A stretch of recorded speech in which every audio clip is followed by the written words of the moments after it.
رات بھر تہجد پڑھتی اور دن بھر روزہ رکھتی لیکن شوہر کا حق ادا نہیں کرتی تو ایمان کی حلاوت نہیں پا سکتی۔ معاذ بن جبل سے روایت ہے کہ اللہ کے نبی صلی اللہ علیہ وسلم نے فرمایا، عورت اس وقت تک ایمان کی حلاوت نہیں پا سکتی، حلاوت مٹھاس، سویٹنس، جب تک اپنے شوہر کا حق ادا نہیں کرتی۔ اس لیے اس کو معمولی چیز نہیں سمجھنا چاہیے کہ ہماری مرضی ہے تو ہم حق ادا کریں گے، نہیں ہے تو نہیں۔ اگر حق ادا نہ کیا تو یہ دراصل ایمان میں کمی کی علامت ہے، یا اس سے ایمان میں کمی آنے کا اندیشہ ہے۔ عبداللہ ابن عمر ابن عاص کہتے ہیں کہ رسول اللہ صلی اللہ علیہ وسلم نے فرمایا،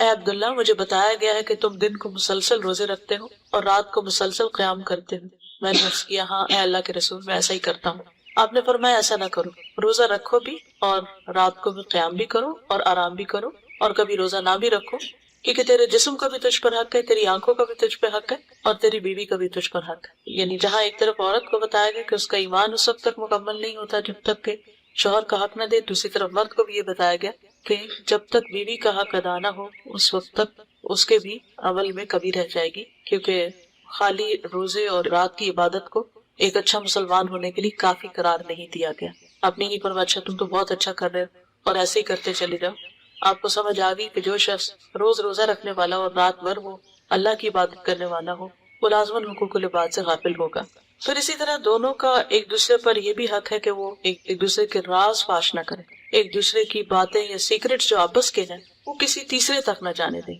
قرآن پاک میں آتا ہے کہ ہن لباس لکم وانتم لباس لہم، تم ان کا لباس ہو وہ تمہارا لباس ہے، یعنی ایک دوسرے کو ڈھانکنے والے، ایک دوسرے سے قریب ترین رشتے والے۔ اب جسم اور لباس کے بیچ میں کوئی تیسری چیز نہیں ہوتی۔ اسی طرح ہسبینڈ وائف کے ریلیشن شپ میں کوئی تیسرا نہیں ہونا چاہیے، خواہ وہ ماں باپ ہی کیوں نہ، کہ چھوٹی چھوٹی باتیں ان سے نہیں شیئر کرنی چاہیے، اور خاص طور پر جو پرائیویٹ لائف کے واقعات ہوتے ہیں یا جو ہسبینڈ وائف کی کلوز ریلیشن شپ کے چیزیں ہوتی ہیں وہ تیسرے شخص تک، چاہے فرینڈز ہو یا بہنیں ہو یا ماں باپ ہو، کسی تک نہیں جانی چاہیے۔ ابو سعید خدری کہتے ہیں رسول اللہ صلی اللہ علیہ وسلم نے فرمایا، قیامت کے دن اللہ کے نزدیک سب سے برا شخص وہ ہوگا جو اپنی بیوی کے پاس جائے اور بیوی اس کے پاس آئے اور پھر وہ اپنی بیوی کے راز کی باتیں لوگوں کو بتائے، یعنی بالکل جو پرائیویٹ ریلیشن شپ ہے اس کو لوگوں میں بیٹھ کے، مجلسوں میں بیٹھ کے یا اپنے فرینڈز میں بیٹھ کر ڈسکس کرے۔ ایسا شخص جو ہے قیامت کے دن اللہ سبحانہ و تعالیٰ کے نزدیک سب سے بدترین شخص ہوگا۔ پھر اسی طرح یہ کہ زندگی کے جتنے بھی بوجھ ہیں، جو بھی ذمہ داری ہیں، دونوں کو مل کر اٹھانی چاہیے۔ یہ نہیں کہ شوہر سارے کا سارا کام بیوی بھی ڈال دے کہ کماؤ بھی خود اور پکاؤ بھی خود اور لاؤ بھی خود اور سب کچھ خود کرو، اور بچوں کی تربیت بھی سارا تمہارا ہی ذمہ ہے۔ یہ بھی بہت بڑی زیادتی کی بات ہے، اور اپنے فرض کو ادا نہ کرنا یہ بھی دراصل بیوی کے حقوق میں کمی کا باعث ہے۔ اور اسی طرح اگر بیوی کوئی بھی ذمہ داری نہیں لیتی اور شوہر کی کوئی بھی ڈیمانڈ پوری نہیں کرتی تو یہ بھی دراصل ایک زیادتی کی بات ہے اور شوہر کے حق میں کمی کی۔ پھر اسی طرح بعض اوقات یہ بھی ہوتا ہے کہ جیسے اولاد کی تربیت ہے یا گھر میں لین دین ہے یا اور معاملات ہیں، وہ سارے کے سارے کسی ایک فریق پر آ جاتے، اور خاص طور پر ہمارے کلچر میں بعض اوقات یہ ساری عورتوں ہی کی ذمہ داریاں ڈال دی گئی، تو بچوں کو اسکول لینا بھی اور چھوڑنا بھی اور سودا سلف لانا بھی اور پکانا بھی اور سرو بھی کرنا اور خاندانوں کو بھی سنبھالنا اور باقی سارے کام بھی عورت کی ذمہ داری ہو گئے۔ تو اللہ سبحانہ وتعالیٰ نے یہ سب کچھ عورت کے اوپر نہیں ڈالا۔ اور پھر اگر بچوں کے اندر کوئی کمی بیشی ہے یا ان کی تعلیم میں اپس اینڈ ڈاؤن ہوتے ہیں تو اس میں بھی پھر عام طور پر عورت کو بلیم کر دیا جاتا ہے کہ تم نے خیال نہیں رکھا یا تم نے اپنی ذمہ داری پوری نہیں کی۔ حالانکہ حدیث میں آتا ہے کہ بہترین تحفہ جو والد اپنے بچوں کو دے سکتا ہے وہ اچھا اخلاق ہے، اچھا ادب، یعنی بہترین ادب سکھانا جو ہے وہ باپ کا بہترین تحفہ ہے۔ یعنی عام طور پر باپ دن رات کمانے میں لگے رہتے ہیں، وہ سمجھتے ہیں کہ اگر ہم زیادہ سے زیادہ بچوں کو کھلونے لا دیں گے یا ان کو آؤٹنگ پہ لے جائیں گے یا باہر کھانا کھلا دیں گے تو اس سے شاید ہمارے فرائض پورے ہو جائیں یا ان کو جو ٹائم دینے کا ہمارا ذمہ ہے وہ ادا ہو جائے۔ تو اس کے بارے میں یہی کہ ان چیزوں سے صرف ذمہ داریاں پوری نہیں ہوتی، وہ اس سے آگے بڑھ کر ان کی دنیا اور آخرت کی فکر کرنے ہی سے ادا ہوگی۔ پھر خوشگوار تعلقات کے لیے بیوی کی ذمہ داری یہ ہے کہ وہ اپنے رب کے حق کے ساتھ ساتھ شوہر کا حق ادا کرے۔ رسول اللہ صلی اللہ علیہ وسلم نے فرمایا، اس ذات کی قسم جس کے ہاتھ میں میری جان ہے، عورت اس وقت تک رب کا حق ادا نہیں کر سکتی جب تک شوہر کا حق ادا نہ کرے۔ تو وہ رب کو خوش نہیں کر سکتی جب تک کہ شوہر کو خوش نہ کرے۔ عورت اگر پالان پر سوار ہو، یہ اونٹ پر بیٹھی ہوئی ہو اور اس کا شوہر اسے بلائے تب بھی اسے انکار نہیں کرنا چاہیے، اس کی بات ماننی چاہیے۔ پھر اسی طرح شوہر کی عزت اور احترام بھی ضروری ہے۔ یہ سمجھا جاتا ہے کہ شاید یہ صرف پاکستانی کلچر ہے، یہ ہمارے معاشرے میں ہے، ایسا نہیں ہے۔ ہمارے دین نے ہمیں سکھایا ہے کہ ٹھیک ہے کہ دونوں ایک دوسرے کے ساتھی ہیں، ایک دوسرے کے لیے سکون کا باعث ہے،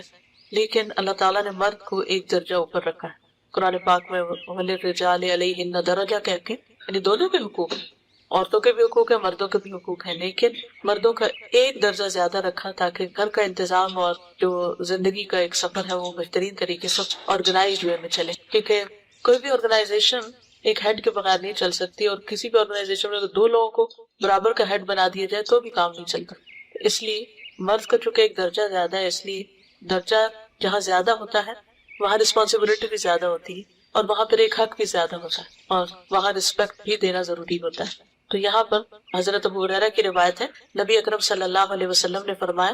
اگر میں اللہ کے علاوہ کسی دوسرے کو سجدہ کرنے کا حکم دیتا تو بیوی کو حکم دیتا کہ وہ شوہر کو سجدہ کرے، یعنی حکم دیا نہیں گیا، لیکن اس سے یہ پتہ چلتا ہے کہ شوہر کا حق کتنا بڑا ہے۔ لیکن اس کا یہ مطلب نہیں ہے کہ وہ شوہر کی ہر الٹی سیدھی غلط بات سب مانتی رہے، اس میں جو ٹھیک ہوگا اس کو ماننا لازم، اور جو غلط ہے اس کو ماننا ضروری نہیں ہے۔ عبد الرحمن بن عوف کہتے ہیں کہ رسول اللہ صلی اللہ علیہ وسلم نے فرمایا، جو عورت 5 وقت نماز پڑھتی ہوں، ماہ رمضان کے روزے رکھتی ہوں، اپنی شرمگاہ کی حفاظت کرتی ہوں، اپنے شوہر کی اطاعت کرتی ہوں، اس سے کہا جائے گا کہ جنت کے جس دروازے سے چاہو داخل ہو جاؤ۔ لیکن یہ جو شوہر کی اطاعت کی بات ہے یہ معروف میں ہے، کیونکہ ایک عام اصول کی بات ہے کہ لا طاعت لمخلوق فی معصیت الخالق، کہ کسی مخلوق کی اطاعت جائز نہیں جہاں خالق کی نافرمانی، یعنی جہاں اللہ تعالیٰ کی نافرمانی ہو رہی ہو وہاں پر شوہر کی فرما برداری ضروری نہیں ہے۔ پھر اسی طرح یہ ہے کہ عورت کے اوپر یہ بھی ذمہ داری عائد ہوتی ہے کہ وہ اپنے شوہر کی اطاعت کے ساتھ ساتھ اس کی خدمت بھی کرے۔ جس طرح شوہر گھر سے باہر سب کچھ کمانے کا ذمہ دار ہے، تو اسی طرح عورت گھر میں آرام اور سکون فراہم کرنے کی بھی ذمہ دار ہے۔ حسین بن محسن سے روایت ہے کہ ان کی پھوپھی کسی کام سے رسول اللہ صلی اللہ علیہ وسلم کی خدمت میں حاضر ہوئی، آپ نے ان کا نام پوچھنے کے بعد فرمایا، کیا تم شادی شدہ ہو؟ اس نے عرض کیا، جی ہاں۔ پھر آپ نے دریافت کیا، تمہارا اپنے شوہر کے ساتھ کیسا رویہ ہے؟ انہوں نے عرض کیا، میں نے کبھی ان کی اطاعت اور خدمت میں کسر نہیں چھوڑی سوائے اس چیز کے جو میرے بس میں نہ ہو۔ آپ نے فرمایا، دیکھ لو تمہارا اس کی نظر میں کیا مقام ہے، کیونکہ وہی تمہاری جنت اور وہی تمہاری جہنم۔ یعنی ایک عورت کا اگر شوہر خوش ہے تو اس کے لیے جنت میں جانے کا راستہ ہموار ہو جاتا ہے اس سے۔ اور یہاں بھی آپ نے فرمایا وہی تمہاری جنت اور وہی تمہاری جہنم، مطلب یہ ہے کہ اگر وہ تم سے خوش نہیں، اور بجا طور پر ایک تو نا ناروا کے مطالبے، ایسی چیزیں جو عورت کے بس میں ہی نہ ہو یا اس کے لیے پاسبل ہی نہ ہو، تو وہ تو الگ ہے، لیکن جہاں جان بوجھ کر وہ حق پہ کبھی کرتی یا اس کو کچھ سمجھتی نہیں یا اس کے مقابلے میں دوسروں کو زیادہ اہمیت دیتی، تو یہ بات درست نہیں۔ تو آپ نے فرمایا وہی تمہاری جنت اور وہی تمہاری جہنم۔ پھر اسی طرح عورت کے اوپر یہ بھی لازم ہے کہ وہ اس طریقے پر رہے کہ شوہر دیکھے تو خوش ہو جائے، یعنی بیوی کا حال لیا، اس کا اٹھنا بیٹھنا، بات کرنے کا انداز، معاملہ کرنے کا انداز، یہ شوہر کے لیے ایک اٹریکشن کا باعث ہو، یہ بھی اس کے لیے اجر کی بات ہے۔ عبداللہ بن سلام کہتے ہیں رسول اللہ صلی اللہ علیہ وسلم نے فرمایا، بہترین بیوی وہ ہے جس کی طرف تم دیکھو تو وہ تمہیں خوش کر دے، جب تم کسی بات کا حکم دو تو وہ بات پوری کر دے، اور تمہاری عدم موجودگی میں تمہارے مال اور اپنی ذات کی حفاظت کرے، یعنی اپنی شرم و حیا کی بھی حفاظت کرے، اور گھر اور جو بھی اس کے کسٹڈی میں شوہر کا مال یا راز یا کوئی بھی چیز ہے ان سب کی بھی حفاظت کرنے والی۔ پھر اسی طرح یہ ہے کہ بولنے میں اچھی، رسول اللہ صلی اللہ علیہ وسلم نے فرمایا کنواری عورتوں سے نکاح کرو کہ وہ شیریں گفتار ہوتی، یعنی کہ ان کے بولنے میں مٹھاس ہوتی، اور تھوڑی چیز پر جلد خوش ہو جاتی، یعنی شکر گزار ہوتے، کیونکہ زیادہ دنیا نہیں دیکھی ہوتی اور مطالبے بھی کم ہوتے۔ اس لیے خصوصی طور پر بیوی کی حیثیت سے جو خوبی بیان کی گئی وہ یہ کہ شوہر کے ساتھ بات کرنے میں بھی اچھی ہو اور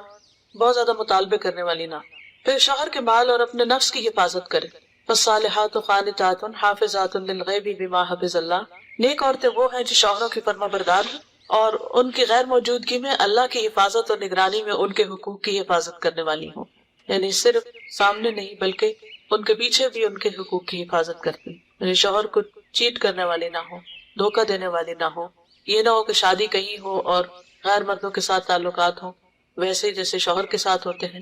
یا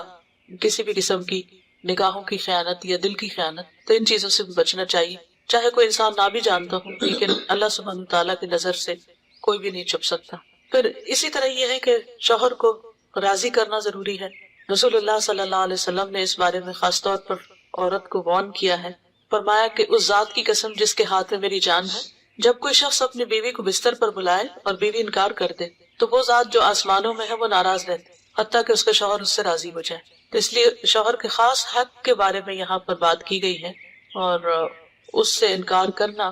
نہ صرف یہ کہ شوہر کی ناراضگی، تعلقات کی خرابی، بلکہ اللہ سبحانہ وتعالیٰ کی ناراضگی کا سبب بھی بنتا ہے. اور یہی ایک بہت بنیادی وجہ بنتی ہے بعض اوقات شوہر کو جب گھر میں سکون نہیں ملتا تو پھر وہ باہر تلاش کرنے لگتا ہے. پھر اسی طرح ابو ہریرہ کہتے ہیں کہ عرض کیا گیا، یعنی رسول اللہ صلی اللہ علیہ وسلم سے پوچھا گیا کہ یہ بتائیے کہ بہترین عورت کون سی ہے. آپ نے فرمایا جب اس کا شوہر اس کی طرف دیکھے تو اس کو خوش کر دے، جب کسی بات کا حکم دے تو اس کی بات مان لے، اور بات ماننے میں پھر وہی اصول رہے گا کہ کوئی غلط کام کرنے کا حکم نہ ہو. نیز عورت کی جان اور مال کے معاملے میں شوہر جس چیز کو ناپسند کرتا ہو اس میں اس کی مخالفت نہ کرے. یعنی اگر شوہر کو کسی خاص قسم کا لباس پسند ہے تو ایز لانگ ایز وہ شریعت کی حد کے اندر ہے تو عورت کو وہ پہننا چاہیے. اگر کہیں جانے کی بات ہے یا گھر کو کسی خاص انداز میں رکھنے یا کوئی شادی شدہ زندگی میں بہت سارے معاملات باہم ایک دوسرے کے ساتھ مل کے کیے جا رہے ہوتے ہیں، تو ایسی تمام چیزوں میں شوہر کے ساتھ تعاون اور اس کی مدد اور اس کو خوش کرنا جو ہے وہ لازم ہے. پھر اسی طرح ایک اور روایت میں آتا ہے کہ 2 قسم کے لوگ ایسے ہیں کہ ان کی نمازیں ان کے سروں سے اوپر نہیں اٹھتی.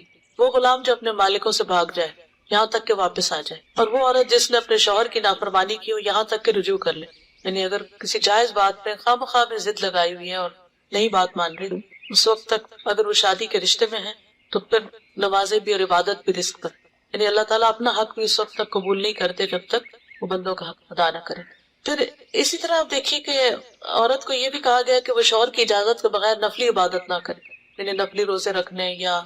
نفل پڑھنا وغیرہ. حدیث میں آتا ہے کہ عورت کے لیے اپنے شوہر کی موجودگی میں اس کی اجازت کے بغیر نفلی روزہ رکھنا جائز نہیں، اور نہ ہی اپنے شوہر کی اجازت کے بغیر کسی مرد کو گھر میں آنے کی اجازت ہے، کیونکہ اس سے بھی شکوک و شبہات پیدا ہوتے ہیں. پھر اسی طرح شوہر کے مال میں سے اس کی مرضی کے بغیر تحفہ یا صدقہ نہ کرے، کیونکہ کمانے والا مرد ہے یا تو عورت کا اپنا ذاتی مال یعنی اگر پیرنٹ سے ملا ہے یا انہیرٹ کیا ہے یا وہ خود کماتی ہے تو اس میں تو اپنی مرضی سے جو بھی وہ کرنا چاہے. لیکن اگر شوہر کی طرف سے کچھ ملا ہوا ہے تو اس میں اس سے مشورہ کرنا اور اس کی اجازت لینا ضروری ہے، کیونکہ اصل مالک بہرحال شوہر ہے. اور بہت دفعہ گھروں میں جھگڑے اس وجہ سے پڑ جاتے ہیں کیونکہ ہسبینڈ جو ہے وہ بیوی کو اجازت نہیں دیتا اور بیوی اپنی مرضی سے اپنے میکے کو یا کسی اور کو کچھ دینا چاہتی ہے، اور ان معاملات میں اختلاف بعض اوقات گھر کی بنیادیں ڈھیلی کر دیتا ہے. سوال یہ پیدا ہوتا ہے کہ اتنی ساری چیزیں کیوں بتائی جا رہی ہیں کہ عورت ایسا نہ کرے، ایسا نہ کرے، ایسا نہ کرے، تاکہ ان تمام چیزوں سے بچا جا سکے جس سے گھریلو جھگڑے پیدا ہوتے ہیں. اور گھر کا جھگڑا جو ہے یا گھر کا فساد جو ہے وہ صرف 2 لوگوں کو متاثر نہیں کرتا، وہ 2 خاندانوں کو متاثر کرتا اور پھر آنے والی نسلوں کو بھی. تو اس لیے اس معاملے میں بہت کیئرفل ہونے کی ضرورت ہے. پھر اسی طرح یہ ہے کہ شوہر کی اجازت کے بغیر نامحرموں سے گفتگو سے بھی بچنا چاہیے. حضرت علی بن ابی طالب سے روایت ہے کہ رسول اللہ صلی اللہ علیہ وسلم نے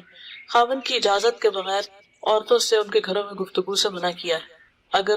شوہر کو یہ بات پسند نہیں کہ عورت کسی مرد سے بات کرے تو عورت کو نہیں کرنی چاہیے، کہ بعض اوقات انہی چیزوں سے پھر جھگڑے پیدا ہو جاتے. پھر اسی طرح شوہر کا ایمان بڑھانے میں مدد دینی چاہیے. صوبان کہتے ہیں کہ جب یہ آیت نازل ہوئی کہ جو لوگ سونا اور چاندی جمع کر کے رکھتے ہیں اور اسے اللہ کی راہ میں خرچ نہیں کرتے، تو وہ کہتے ہیں کہ اس وقت ہم لوگ رسول اللہ صلی اللہ علیہ وسلم کے ساتھ کسی سفر میں شریک تھے، تو ان کے صحابہ میں سے کسی نے پوچھا کہ سونا اور چاندی کے متعلق تو حکم نازل ہونا تھا، وہ ہو گیا، اب اگر ہمیں یہ پتہ چل جائے کہ بہترین مال کون سا ہے سونے چاندی کے علاوہ تو ہم وہی رکھ لیں گے. یعنی سونا چاندی جمع کرنے کی تو یہاں ممانعت آئی ہے، اور خاص طور پر جب اس کی زکوٰۃ نہ دی جائے، تو اگر کوئی اس سے بہتر اور چیز ہے تو پھر ہم اس کی طرف توجہ کریں. تو آپ نے فرمایا سب سے افضل مال ذکر کرنے والی زبان، شکر کرنے والا دل اور ایمان والی بیوی. یہ سونے چاندی سے بھی بہتر چیز ہے جو اس کے ایمان پر مدد کرنے والی، یعنی اس کو نیکی کی طرف ہمت بندھانے والی. بعض اوقات خواتین کہتی ہیں کہ یہ تو مردوں کی ذمہ داری ہے کہ وہ ہمیں سیدھے رستے پہ رکھیں، تاکہ ہماری ذمہ داری کہ ہم انہیں رکھیں اور ہم انہیں سپورٹ کریں. تو اس سے یہ پتہ چلتا ہے کہ اگر کوئی عورت ایسا کرتی ہے کہ وہ اپنے شوہر کی ہدایت کا ذریعہ بنتی تو اس کی قدر و قیمت سونے چاندی سے بھی زیادہ ہے. پھر اسی طرح یہ کہ جیسے حضرت عائشہ اور حضور صلی اللہ علیہ وسلم کا باہمی تعلق تھا، اس میں آتا ہے کہ عبید کہتے ہیں کہ میں نے حضرت عائشہ سے عرض کیا آپ نے رسول اللہ صلی اللہ علیہ وسلم کی جو سب سے عجیب بات دیکھی ہے وہ بتائیے. تو وہ کچھ دیر خاموش تھے، پھر فرمایا کہ رسول اللہ صلی اللہ علیہ وسلم نے ایک رات فرمایا